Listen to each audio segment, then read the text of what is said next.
All righty then. Okay, got it. All right.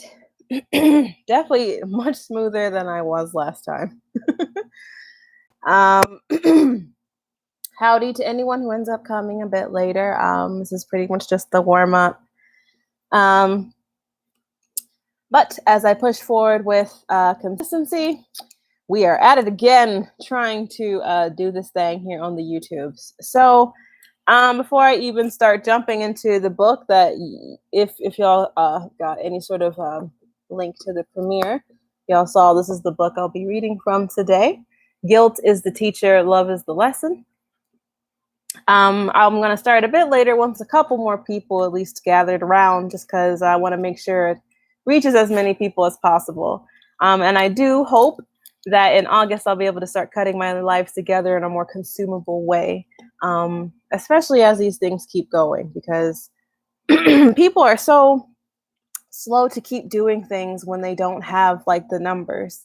Um, I'm a small YouTuber. I'm not nobody, but we all have to start somewhere. We all have to ask ourselves to be consistent. So I'm asking myself by doing this every Sunday, and asking myself to grow, to receive growth, if that makes sense. But anyway, as I wait for the room to kind of fill up a bit, happy Sunday to anyone who cares about what day of the week it is. Let me just kind of talk a little bit about myself then, because this could very well be someone or anyone's first time coming to my channel ever. So just a quick introduction. I go by ALA on the internet, but my name is Anastasia. So howdy. Not sure why I say howdy or y'all as much as I do. I live up in the northern parts of the United States, but I do have a lot of Southern tendencies and twangs in my speech. So please forgive me if those get a little annoying, but I think it's just, ooh, y'all, I've lived in a lot of different types of states, but I've also lived in Japan as well. And I hope that in the future, I can definitely get back on top of telling stories about my time there. But also, I have some very interesting stories about repatriating too, because I've got, I don't, one of the things that I noticed as someone who lived abroad and now has returned, is that there's not enough resources for people who do it. A friend of mine let me borrow a book to kind of help me get my mind around it when I knew I was going to start going back. And for the life of me, I can't remember the title right now. Was it like The Art of Coming Home or something like that? And reverse culture shock is real, y'all. Like I I'm telling y'all, it's real. And I've lived it, and sometimes I'm still living it. But I'd like to think, I guess, that anyone who has any access to like multicultural backgrounds has a chance to like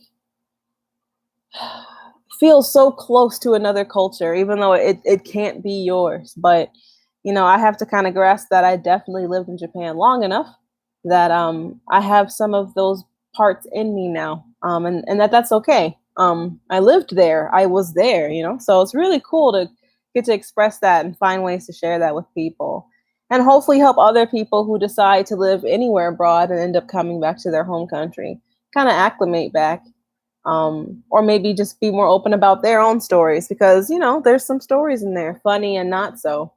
um, but a special shout out to anyone who has been to Japan. It is a very near and dear place to my heart, and really cannot wait till I can visit again, or I don't know. But let me not pine for the moon. I am not in Japan, I'm here. So if I start like swatting around or anything, don't mind me. I have a couple gnats flying around because I had some cilantro that was not doing so well, sitting out next to my sink the other day, and I'm like, why did I do this? I did this to myself. So if I start swatting, pay me no mind. But as I still kind of just wait up a bit, I'm really hoping that once we've got about hopefully 2 or 3 watchers, I wanted to start up my SoundHeal app, where it will ring a singing bowl every couple of like I think it's like 15 to 20 seconds. I really actually enjoy that noise. It actually really is extremely calming. But to be honest, I don't even know a whole lot about its history, and maybe I'm cheating myself out of something about that. But what I do know is that a friend of mine who was near and dear to my heart had said to me once that the sound of my voice paired with that sound made it more intriguing for to be listened to.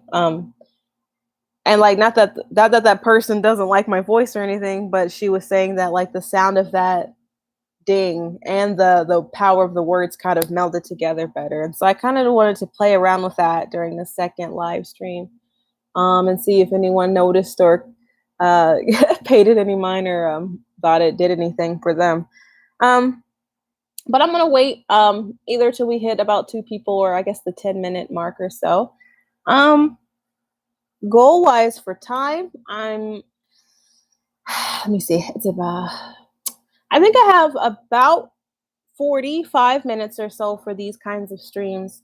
So I'm definitely hoping to make the most out of it based on how many people can join up. But also just make the most of the time as well.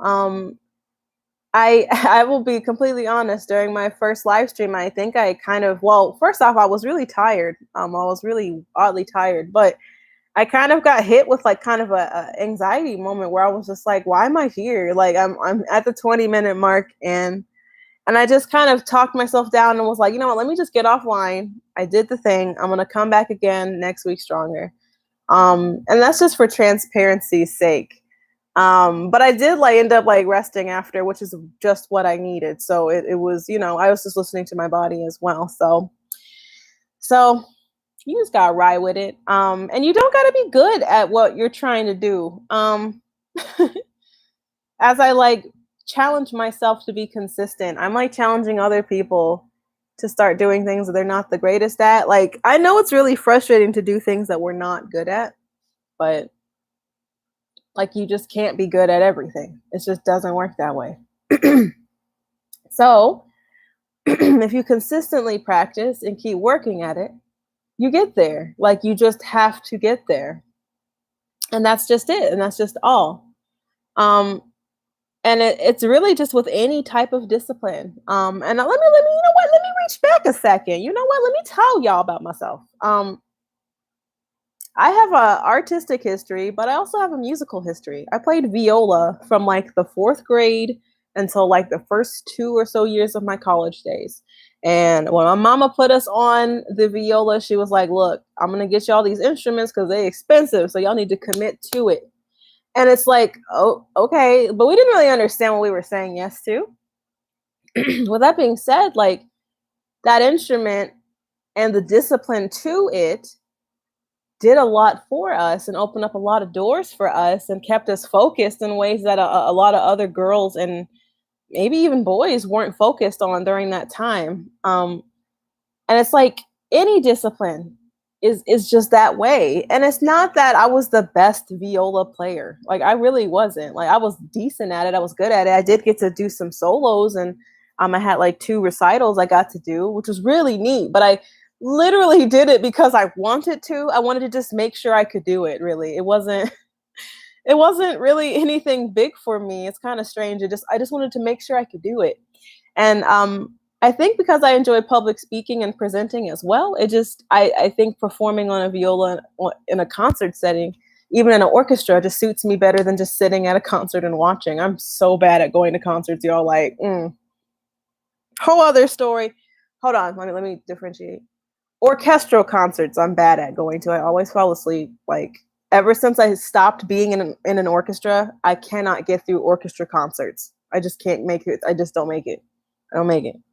Maybe if it's like that one Christmas song by that like what's that one group called? Transatlantic. What is that? What is that?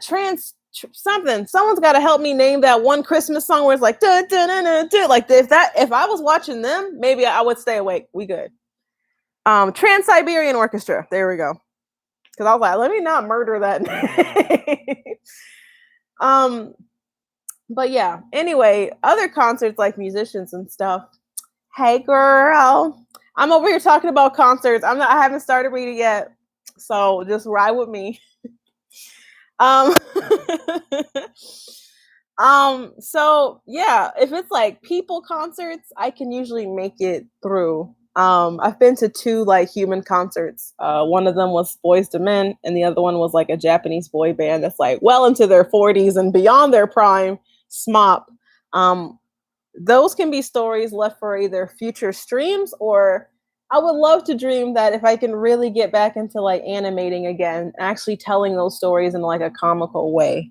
But I'm gonna leave that door open to the future, and I'm not gonna think about it right now because it's still July, and I still got to get through these trenches. So I'm gonna do that.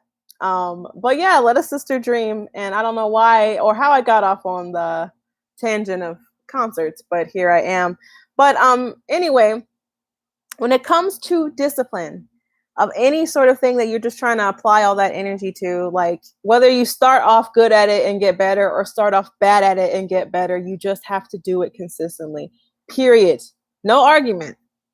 Like that's just what it is. And I think another thing I want to challenge myself at getting more consistent at definitely is just moving my body more. Like I didn't realize that I was committing so much time to my craft that it's not even a weight gain situation. Like I'm not, I'm sitting okay. My body's sitting okay, but it's just like I want to move more. And like when you're drawing so much and like adjusting in the darkness and it's just like I'm sitting all the time, but also like my posture was starting to suffer. So I'm like, you know what? I gotta move more. And so I've been like challenging myself to like dance in the shower, to not in the shower, but like dance before I get on in the shower, so I can work up that sweat and then come on out, stretch, like trying to make sure my body is at its tip top for now. And then like slowly eating better. And it's just like, okay, as I just start building these consistencies, my whole life is just gonna start reflecting. At least that's what I like to tell myself. So anyway, so I challenge us all to be a bit more consistent, and you know, it's even if at first the bar is a bit low, like we just have to start some fucking where. Like just do it. That's what Nike say, dude. Like we just do it, right? Like, okay. Don't mind me. Anyway, so wow, I actually rambled a bit longer than I meant to. But I had to get on my soapbox for a second and just wander around. So I would like to think that my streams will probably very much be in a very reflective style like this. And of course, as we dig into books and stuff, I would love to think that if anything like hit directly, like you can just take it with you. Like this isn't just for me, like this is for y'all as well. And that's why I'm sharing it here in these streams. Even though it makes me a little bit uncomfortable, like for real. But like, let me be real. Like one thing I'm trying to like tap back into, right, is that like storyteller mode of my early teaching days in Japan, where you would have like story time. Okay, that's another thing. See, I got stories. Like, look, y'all, I got stories. But you would have story time somewhere during this 1 hour period with like up to 10 children under the age of 7. It's like just trying to get them all to sit down and like, all right, kids, now, okay, all right. And it's like all, they can't speak English, so it was just a whole experience. But I enjoyed it for what it was worth. Like, even though I had to, carry crying kids or, you know, to sometimes stop a whole book reading to go wipe some child's behind because they couldn't, like, it was a lot of things, a lot of babysitting. But that's another stream altogether. So as we approach the 15-minute mark, as I'm only trying to maybe hit about 45 minutes for this, I'm going to go ahead and start breaking into this book, Guilt is the Teacher, Love is the Lesson, by Joan, I want to say this right, Borsenko, PhD. This is a book that I gleaned from a volunteer event that I went to, and I've been slowly reading through it literally for like a year, and I'm about halfway through it, but it's slow for a reason. It's like one of those books where I'll get through one section, I just have to close it and be like, God damn. Like it's just like it's a lot. And it's one of those books where like if I can just finish it, I know I'd read it again. And I've got another book around my house that I've actually read a couple times. It's a much shorter read about women, God, and food. And I would love to do those readings as well. And that one actually could be a stream where I could read it straight through, I think, maybe in one or two goes. So might be open to that in the future. And actually, let me speak that into existence. I would love to, have these kind of times to like, grab our healing through these kind of books and, pay credit where it's due. And at least this book is helping me. And so I think why not share it a little bit with anyone who would listen. And before I even get started, I also just want to say we currently live in a world where so many people are being given a platform. And I don't think they're all necessarily saying anything we really need to hear or really giving us good like additions to the discourse of the world. And I figure with a world so out of control, like what is holding me back from adding my voice to the madness? I'm not saying I'm some kook, and I'm not saying that I'm like some like person that can like guess the future either, but I am saying that I would rather try and add my voice to the mess and add a bit more balance to the mess than just let the mess keep getting messier. And I'm just gonna say that and leave that there. So before I start reading this book, I wanted to actually read the back panel of it just to kind of give you guys a good idea of what this would be about. And I really feel like if this is touching for anyone, I would love to hear if any future readings from it would be welcome, because I would continue it if it's something that people really craved, and would probably continue it anyway, just for a couple of pages or chapters possibly. But it's a thick read, like 4 C's thick. It's thick. So let me read this back panel so y'all can get a feel for this. Guilt. It is the self-defeating inner voice that calls forth the lost, fearful child within each of us. And it is the relentless, accusing voice of blame with which we punish our most childlike selves for our failed relationships, our disappointing careers, and even our illnesses. Still, although guilt has become a profoundly destructive part of the human condition, it need not become a part of yours. In the same spirit of healing that made her first book a landmark bestseller, Dr. Joan Borsenko reaches out to heal us, heart and soul. And in this life-affirming book, she frees the child within us from shame in all its guises, from the fear of success to the fear of failure, from alcoholism and workaholism to pessimism, bitterness, and hostility. There's a couple of reviews on the back as well. But I'm gonna leave that because what I want to do is I want to go in blind a bit. And also, to be honest, I actually have never looked up what year this came out in. 1990. Yo. Oh, wait. Oh, no. Am I right? Yeah, I'm right. Yeah, I'm right. It's 1990. They got a couple other references up here that almost threw me off, but like, because I know how to read, I was like, you know what? I was right all along. So this book is 1 year younger than me. Get it? So what I would like to do, so you guys can just see the thickness of this all, just see the size of those words on those pages. It's quite thick, it's a thick. And this is what I want to do is just read maybe the first couple sections just to chew on it a bit. The first section is not too long. Let me see the second one. Second one is like triple the size. All right, so hopefully I can get through the first like 2 sections.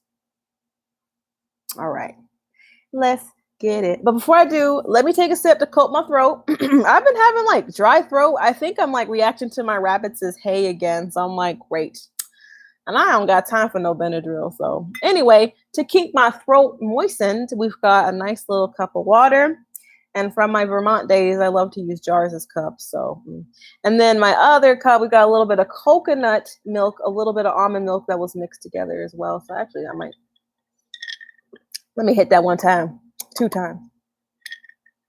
All right now. Okay. So jumping into the book, we're going into chapter 1, Body, Mind, and Soul. And body, mind is one word, I guess, in this context. Psycho spiritual perspective on guilt. I used to think that making a mistake was the worst thing on earth. Mistakes meant I wasn't good enough and people wouldn't like me.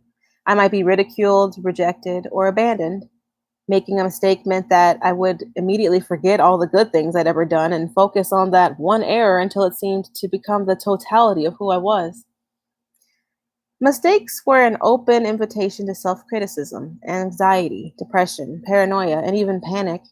The omnipresent fear of error created physical tension, stress, frequent illness, and a pervasive sense in me that the other shoe was about to drop. It created a kind of unhealthy guilt that bore no relation to the genuine and important remorse of healthy guilt that teaches us conscious by providing emotional feedback about the consequences of hurtful behavior.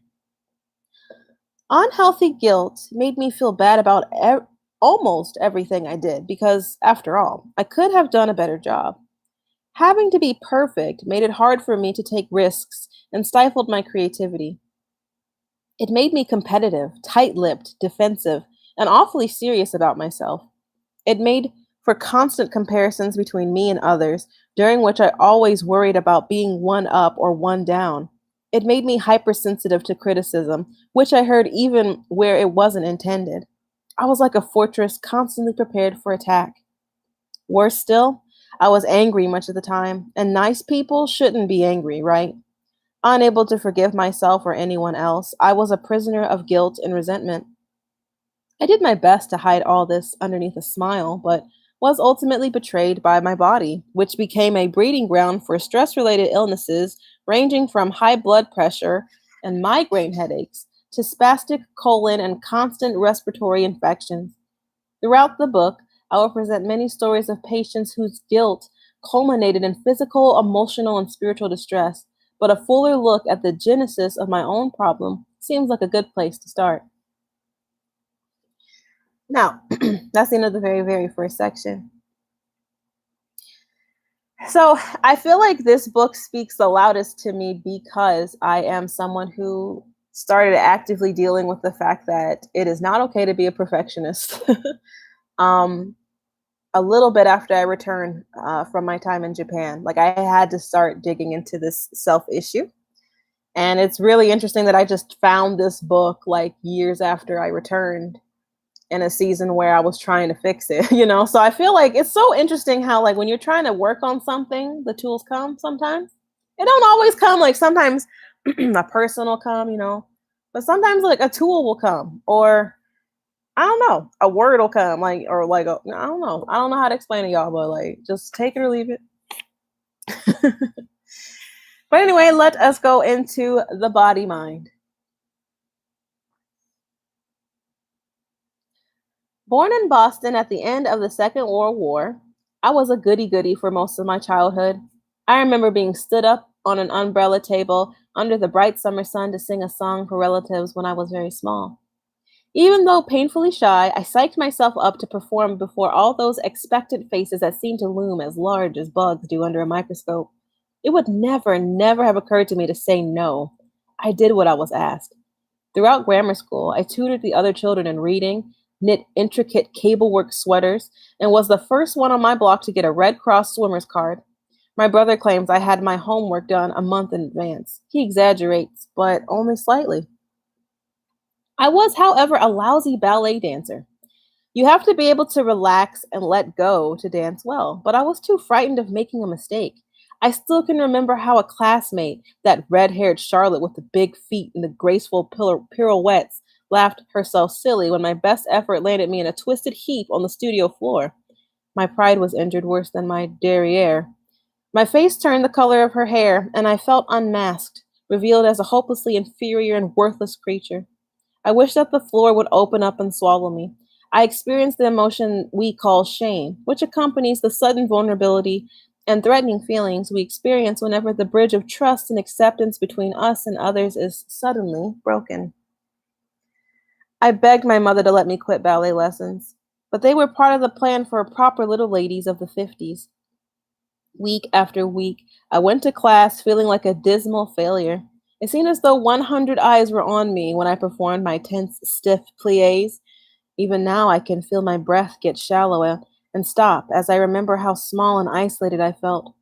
I didn't like or trust myself, and most of my energy went into trying to impress the other children. Ironically, the harder I tried to control the situation, the more I fell on my face. Literally. I usually had a pounding, nerve shattering headache by the time I got home. Sometimes I actually appreciated the frequent migrant headaches I suffered. At least they kept me out of the ballet class from time to time. In early childhood, I had discovered stress and its contribution to illness. By the time I was 24 years old and a graduate student in medical sciences at Harvard Medical School, the combined stress of academic pressure, a marriage that was on the rocks, and the sudden pressures of caring for an infant son overwhelmed me. My body responded with more migraines, high blood pressure, panic attacks, irritable bowel syndrome, chronic bronchitis, fainting spells, and associated aches and pains. A fellow student reasoned that my symptoms would disappear when I learned to relax and encouraged me to practice yoga and meditation. These mind body skills saved my life physically at first and then led me more slowly to the psychological and spiritual recovery that are still underway for me. Understanding the mind body connection psychologically, physically, and spiritually became the focus of my life's work, both personally and professionally. In my first book, Minding the Body, Mending the Mind, I love that whole like shout out thing because people do that on YouTube now, but like she was back there. Look, she about here back in the 90s, like, yo, like so back then, this other book. Sorry, I just had to shout out that she did that. Don't mind me. In my first book, Minding the Body, Mending the Mind, I shared part of my own ongoing journey of healing and some of the journeys of the thousands of people who sought help for stress related disorders and chronic illnesses at the Mind Body Clinic. I co founded the clinic and then directed it for 6 years at two different Harvard teaching hospitals in the hospital's behavioral medicine sections under the aegis of Dr. Herbert Benson. I hope I said that word right. It might be aegis. I don't know though. I've never said that word out loud. Aegis. Leaving it there. Take care of it, Jesus. All right. Our clinic was originally modeled on a program pioneered by Dr. John Kabat-Zinn, the stress reduction and relaxation program at the University of Massachusetts Medical School. In the Mind Body Clinic, which still operates in the section of behavior medicine at Boston's New England Deaconess Hospital, some of the patients come with illnesses either caused by or worsened by stress, such as ulcers, irritable bowel syndrome, migraine headaches, insomnia, asthma, high blood pressure, pain, and fatigue. Other people have acute or chronic illnesses like cancer or multiple sclerosis that create stress. In 10 weekly 2 hour sessions, people are taught to use their minds to change their bodies. After all, a single thought like, I'll never finish this book, and then I'll never finish this book and then I'll really be in trouble can get the nervous system into quiet uproar. Just typing those words tensed my shoulders, raised my heart rate, capitulated my breathing into a fast, shallow, and irregular rhythm, and sent my blood pressure soaring. Fearful thoughts create the fight or flight response that evolved to protect us from danger by providing energy for defense or escape. The fight or flight response is like the overdrive on a car. It comes in handy to get us out of occasional tight spots, but if we keep the car in overdrive all the time, the wear and tear on its parts will cause a variety of mechanical problems. In people, these problems are commonly called stress or anxiety related disorders. Once, during a course in biofeedback I took several years ago, I experienced a powerful demonstration of how fearful, insecure thinking affects the body. The instructor had a machine similar to a lie detector test that registered your degree of tension or relaxation by monitoring electrical activity on the skin surface. The more the activity, the more the fight or flight was registering. and you could see your state instantly reveal on the dial. When the instructor hooked up a man named John as a demonstration and asked, "What's your name?" his response caused no change to register on the dial. Similarly, answers to the questions, "Where do you live?" and "What kind of work do you do?" provided no response on the machine. In order to get a rise out of John, the instructor finally asked, "What are your sexual fantasies like?" As we all giggled nervously, John's fight or flight circuit finally engaged, and up went the needle on the dial. It was my turn, next. I felt all eyes watching. "What's your name?" the instructor asked. And that's all it took. The dial practically fell off the machine. Damn, girl. Okay. It's not that serious, but okay. But I'm not going. Wow, that's a lot. It's just okay. I forgot about this part, y'all. It's been a while since I read this, but wow. Okay. Anyway, I was treated in public to the realization that my fight or flight system was on the defensive to any inquiry at all. My whole purpose in life apparently revolved around defending myself. Although I would have been the last person to admit it, because like many guilty people, I could not see it, I was ruled by fear. Fear is the very heart of unhealthy guilt. Learning to turn off the fight or flight system is the first step in the recovery from guilt. In the 1940s, the Nobel Peace winning, okay, I keep getting these words mixed up, physiologist Walter Hess discovered that he could produce two diametrically opposed energy states by stimulating different areas in the hypothalamus of a cat. One state was the high energy fight or flight response. The other was a state of low energy expenditure characterized by deep rest and relaxation. More recently, Dr. R. Keith Wallace and Herbert Benson documented a similar state of profound rest in humans who practiced transcendental meditation. Benson went on to show that this state of profound rest accompanied any form of mental concentration that distracted individuals from their usual worries, fears, and concerns. He called this innate hypothalamic mechanism, the relaxation response. When the relaxation response is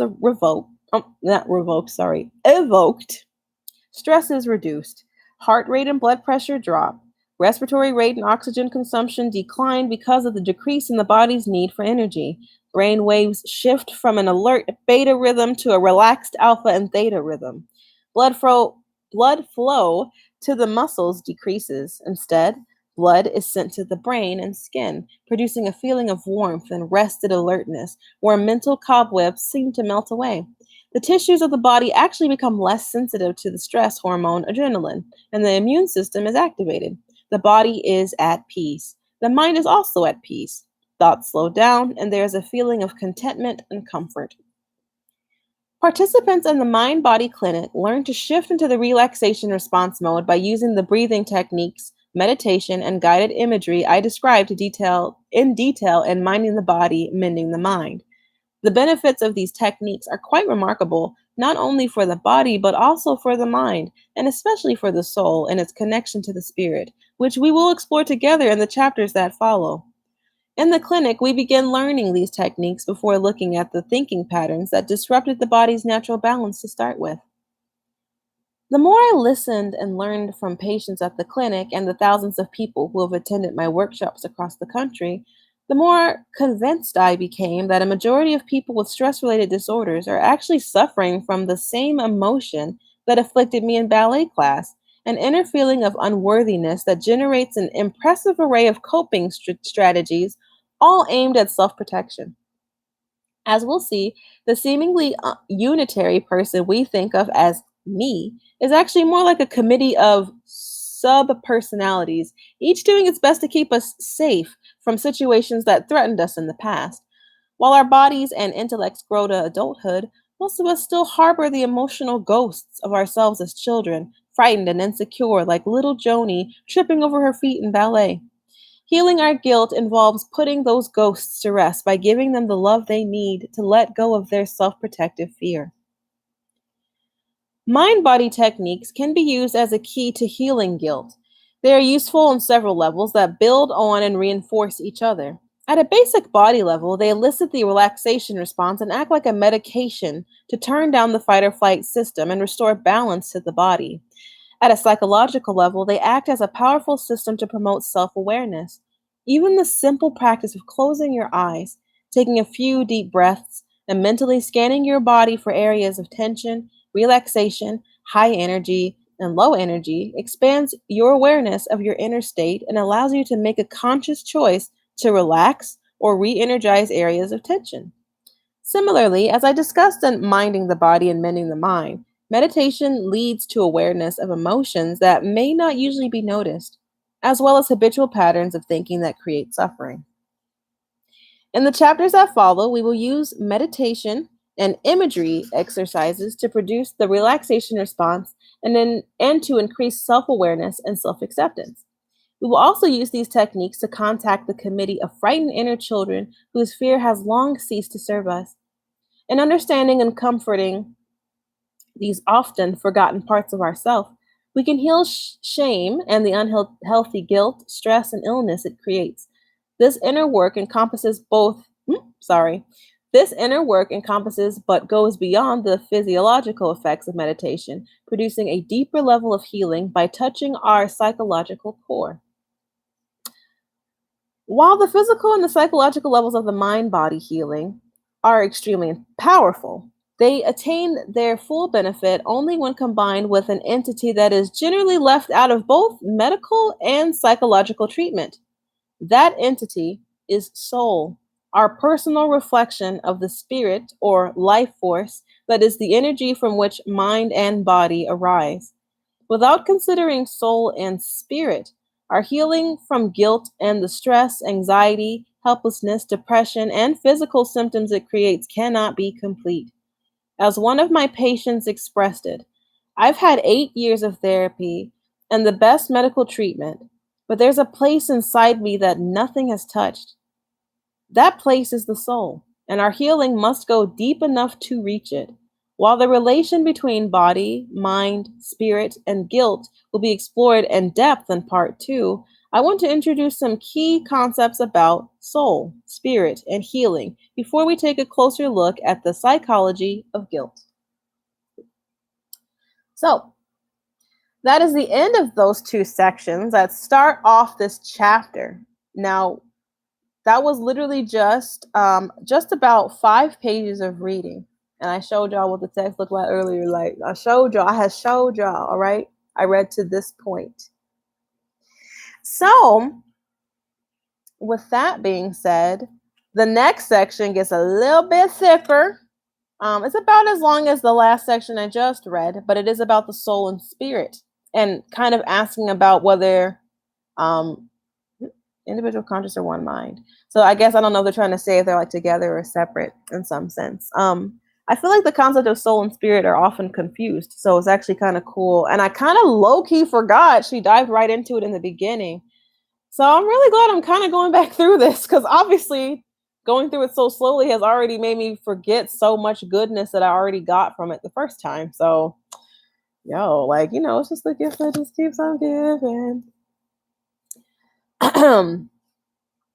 But with that being said, let's take a moment to reflect on some of the things that she actually said that I think that we should sit with at least. I think until the next live stream. I think I'm very happy to leave the next couple sections for the next one, just to kind of keep our palate wet for it. But I actually quite like the fact that she writes body mind in this way. I don't remember if it's backwards or not. She writes body mind as one word because oftentimes, see, thank you, girl, Nikki, girl, let me shout you out. Like, look, yes, okay, that's why I'm here. Just girl, the one sentence alone, that's why I'm here. Okay, I got you. I got you always. I'm giving you all the vibes, boo. Like, come on now. All right, sorry, y'all. Don't mind me. I gotta have some time with my girl. Okay, y'all don't understand. Okay, y'all don't have to understand what's happening right now. You welcome. Hey, boo. Oh my goodness. I'm shocked. Okay. I'm so glad to see you too. Glad to see you too. Okay, I feel honored. Like you okay, like ooh, okay, all right. Y'all like y'all trying to make my whole ass Sunday. Okay. So what I was trying to focus on, I'm sorry, let me get back on my track. I actually quite like that she writes body, mind, and mind body as one word. Because I feel like we're so often pumped the idea of mind, body, and soul. Like they're kind of like these separate entities, but it's just I don't know, y'all. Like sometimes the lines of mind and body get blurred oftentimes. At least for me, because I think I've started to learn more and more that I think very abstractly. And I think it is tied, I think, maybe into my own like views on sexuality and my own views on like relationships and stuff. But like my ties are a little bit different there. So like to be able to connect my mind and body like they are one, like makes me feel a little bit more grounded in who I feel like I am. So again, this book in its own way is helping me find me. So again, that's also why I wanted to help. I wanted to share it with y'all. But with that being said, like you'll hear this kind of recurring theme of just you'll hear over and over about how this child in us, and I know there's so many writers who talk about healing our inner child, but it's like I guess you're gonna latch on to who you latch on to, and it's just like we don't always connect that a lot of these seeds of guilt were like literally just handed to us. Like we didn't ask for them. We didn't. They just they. And sometimes a complete stranger like just pointed it out. Why there? They really are. I actually need to research like the body mind connection and all that. Like I'm actually going to be real and say I am not read up enough to even speak to it. But I guess because I saw it based as one word now, I got to start looking into it. I got to hold myself a bit more accountable to that. Dag nabbit. Here we are. Here we are again. Accountability and consistency. Let's get it, y'all. Um, and then I think the one more thing I want to just linger on for a second because I don't think we talk about it enough is that fight or flight response that she was talking about. Um, I feel like I word it usually with by saying that we usually are reacting to stuff. Like we're not even really like understanding what's going on usually because sometimes we're just too busy reacting. And to say it more as fight or flight is actually more accurate because there's a difference between feeling like I'm angry and want to fight somebody and like feeling like so upset that I feel like I'm about to shut down. They're like two completely different types of upset. They're two different types of responses and reactions, and they matter. They actually matter, and to be able to name what they are matters. Um, if I'm honest with myself, I'm actually more on the flight side of usually when I'm having my freakouts. um, if you catch me on a fight, that's bad. We don't get there that often, but flight is usually the default for me. It's like 98% flight, 2% fight. And I don't want to increase those odds, but to be honest, we need to get that flight down, right? So that's probably another reason why having these books to kind of deal with that matters. And so I'm going to put a bookmark right where we stop so that in the next live next week, um, around this time, we can get right back into it. And I'm just really eager to do it because like I don't know, I think sometimes when you take time to feed yourself you realize you can feed others, but I think I sometimes get in the track that I'm too busy trying to feed others, and a lot of my feeding others is professional right now, like to the point it was getting my I was getting out of control, y'all. So um to be able to take it slow, just for some time on the internet with people that I know give all the fucks about me, or at least want to, like it's just that's what this platform is here for. So what I ask for us to take into the new week, because we're going to be hit with a lot of different moments where our childhood will visit us again. Um, just always take moments to realize, especially as those thoughts creep up, like if they're coming from genuine places, um, what are you afraid of? Is it a logical fear? Is it based in reality? Then that's another thing a lot of my fears have been unpacking is that some of my fears were given to me and they weren't necessarily based on what was actually happening, but more so on what could happen. And that's not healthy, like so living in a way where you feel like you need to be defensive all the time and tight, like Think about what that does to your asshole. Like I'm just throwing it out there. So please, please, please, please, just take moments, eh, if you can, in the morning or in the afternoon, whatever time is best for you, to just unpack what is making you clench up. What are you trying? What are you resisting? What is trying to attack you in that moment? And maybe nothing like that'll happen this week. Maybe it'll be smooth sailing, but maybe it won't. let's let's bank on it not being, so that we're surprised and extremely excited when it's like really smooth, right? So there's that. So let me send y'all off, because I said I was going to do about 45 minutes, and I did my time. Look at that. Look at that. Did the thing. Woo. And like everything was running really smoothly today. So honored to see the people who are. Oh, and I see all these comments. Look at this. All this blue. Oh, look at that. Oh my goodness.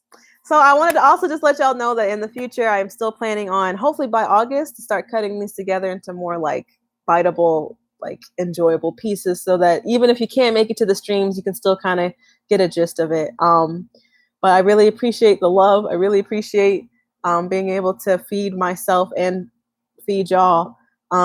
But also just because I love y'all, and I'm like in a world right now where I can't like physically feed people food. You know, I know that quarantine's kind of lifting, but you know, I can't actually like give you dinner rolls, and I can't actually like make you some roast chicken. Like I can't actually do that right now. But right now, at least I can pour some words of life into you. And you know, when we have so many different kinds of people chasing clout and stuff in the world, be someone who pours life into people. Like be that person. Like choose life, okay? Not in like the red, white, not the right wing way, but like, you know, okay, never mind. Let me not make this political. But I will send you off with love. Next week, Sunday, same time, 5 p.m. I'm gonna try and set up the premiere a little bit earlier.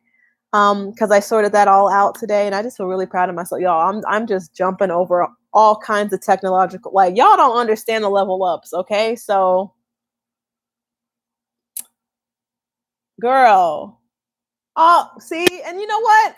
All right, let me just shout out one more time, Nikki. All right, because Nikki,